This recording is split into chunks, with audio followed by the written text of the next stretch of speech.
Jody Jackson, Jody's Gems, brought to you by E.D. Marshall Jewelers. She joins us every week for a couple of minutes during the Cardinals season.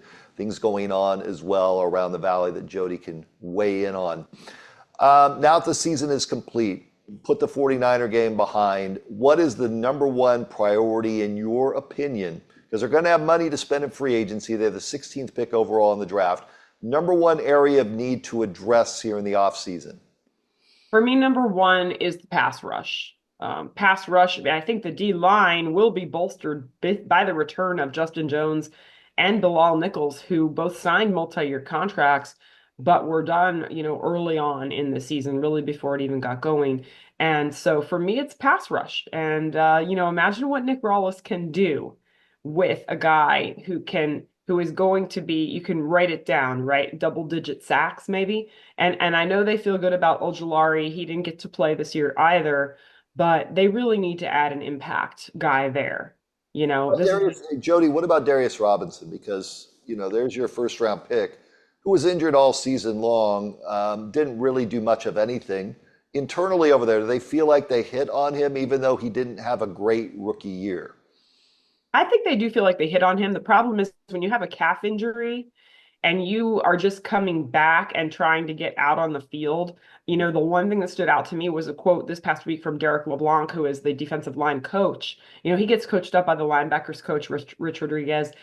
Rob Rodriguez, I should say. He gets coached up by Derek LeBlanc, D line. And they said, Derek mentioned just going up against 320 pounders, not easy, getting strong. He said he's tall, but he doesn't have the strength right now to deal with that. He's getting better. He's got to get better with that. So I think that getting over this injury, getting back to being able to really build on that strength, because his frame, I mean, you look at him and he looks like a beast, and he looks like a guy that's really a physical specimen and can be a force out there with his strength. But I think that that's one area that he'll make a big jump as well. But I think you still add there. I think you still have to add there and make it really tough for quarterbacks. You can't let quarterbacks just do what they want back there. And look, like I said, Rollis, he schemed up pressure and was very impressive in that area. What they were able to do was great, but it just wasn't enough. And even, you saw that yesterday. Again, you could take yesterday for what you could take Sunday for what you want. But Josh Dobbs was able to do a lot of things. He did turn the ball over, but he was able to throw the ball down the field. What about the situation with Kyler? Okay, so from this standpoint, we talk about it every week. Kyler didn't look good in the first half against San Francisco over the weekend. But to your point, he finished strong, had a big day. Would the organization look at him and say, does he need somebody to push him in terms of competition? Clayton Tune was drafted in the 5th round. He did get in the game on Sunday, but is Clayton Tune really going to push Kyler Murray? Are we at a point now, Jody, where there's going to be some veteran quarterbacks out there? And is it the organization's duty to say, we just need to push him a little bit more? I think it's not only about pushing him, but just about insurance if he gets injured. This year, if that would have happened, what would they have done? They could always go out and get someone. But I think it's a pretty good idea. I really do. You look at the Vikings over there stacking quarterbacks. They want to have options. Everybody wants to have options, right? So, for Kyler, I think there's a lot that Kyler Murray does well. Does he do it in those moments, in those important games when he needs to get over the hump and win those games? That has been the struggle. But I think he's at a point. The good news with Kyler is I think he's pushing himself. He's at that point now in his career where I'm not sure that he needs another body in there to push him, but I also don't think it's a bad idea because Clayton Tune, we just still don't know a lot about Clayton Right, Tune.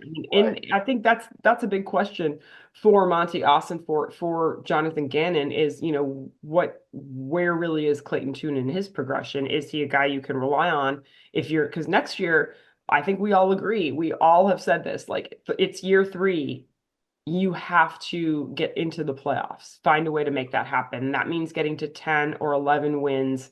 Right. Even though 8 this year was great, you need to get up into double-digit wins to make that happen. And if Kyler Murray happens to go down, or do you trust Clayton Tune? If the answer is no, then I think you need to go get another guy. Yeah, I think what you just said is very fair. Jonathan Gannon's got to look at it and say the average lifespan of an NFL coach is 3 to 4 years. Okay, it's year 3. They take a step back next year. He's coaching for his job for sure.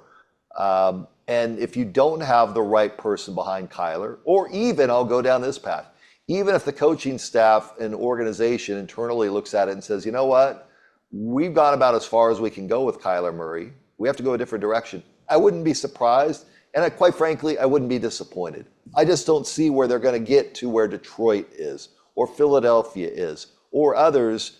Maybe because the schedule's pretty favorable next year. If you look at the schedule right now, I'm one of those guys that does that. It's not that difficult. A lot of coaches being fired, rookie quarterbacks. They're gonna have a pretty good situation. It's just, will the NFC West bounce back?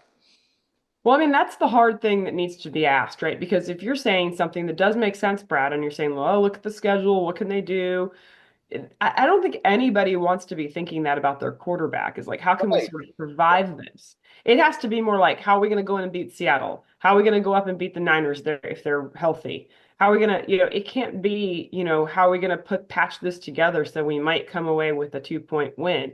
And that's the question that needs to be asked is, Kyler, what do you need to do to be better? How do we fix this? How do we get the decision making better, the game ending situations, the 2-minute drives? How do we clean that all up for once and for all? How do you, make those plays? And those are the internal conversations that are going to be interesting because I think that now that the season is over, you can have those and you can have those hard conversations, and not to say that they're going to damage relationships, but you can just have those really honest conversations and then have the whole offseason to put it together.